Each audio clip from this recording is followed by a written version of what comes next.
విజయవాడలో అత్యంత దారుణమైన ఘటన చోటు చేసుకుంది. వివాహితర సంబంధం మోజులో పడి ఓ తల్లి తన 18 నెలల పసికందును పోగొట్టుకుంది.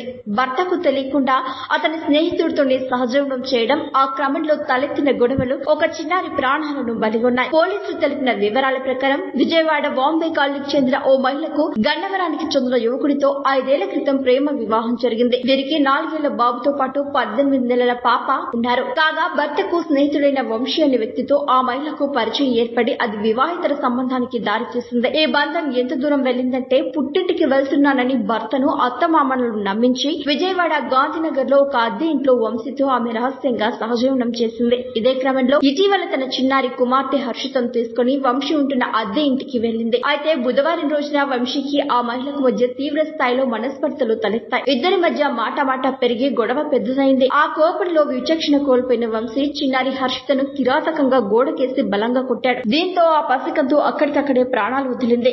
పాప చనిపోవడంతో తీవ్ర భయాందోళనకు గురైన ఆ మహిళ విషయాన్ని కప్పిపుచ్చే ప్రయత్నం చేసింది. వెంటనే తన అత్తమామలకు ఫోన్ చేసి పాప నాడి కొట్టుకోవడం లేదని నమ్మించే ప్రయత్నం చేసింది. కాసేపటికి పాప చనిపోయిందని చెప్పింది. అయితే ఆమె మాటల తీరుపై అనుమానం వచ్చిన అత్తింటి వారు వెంటనే ఆరా తీశారు. కూపి లాగడంతో వంశీతో ఆమె ఉంటున్న విషయం బయటపడింది. వెంటనే అత్తింటి వారు వారిద్దరిని పట్టుకుని పోలీసులకు అప్పగించారు. తమ అక్రమ సంబంధానికి చిన్నారి అడ్డు వస్తోందనే ఉద్దేశంతోనే పథకం ప్రకారమే పాపను దారుణంగా కొట్టి చంపారని కుటుంబ సభ్యులు పోలీసులు అనుమానిస్తున్నారు. కాగా నిందితుడు వంశీకి నేర చరిత్ర కూడా ఉన్నట్లు పోలీసులు గుర్తించారు. గతంలో ఓ పోక్సో కేసులో వంశీ 2 నెలల పాటు జైలు శిక్ష కూడా అనుభవించాడని, అతనిపై మరికొన్ని కేసులు కూడా నమోదై ఉన్నాయని పోలీసులు వెల్లడించారు. ఈ దారుణ ఘటన స్థానికంగా తీవ్ర కలకలం రేపుతోంది.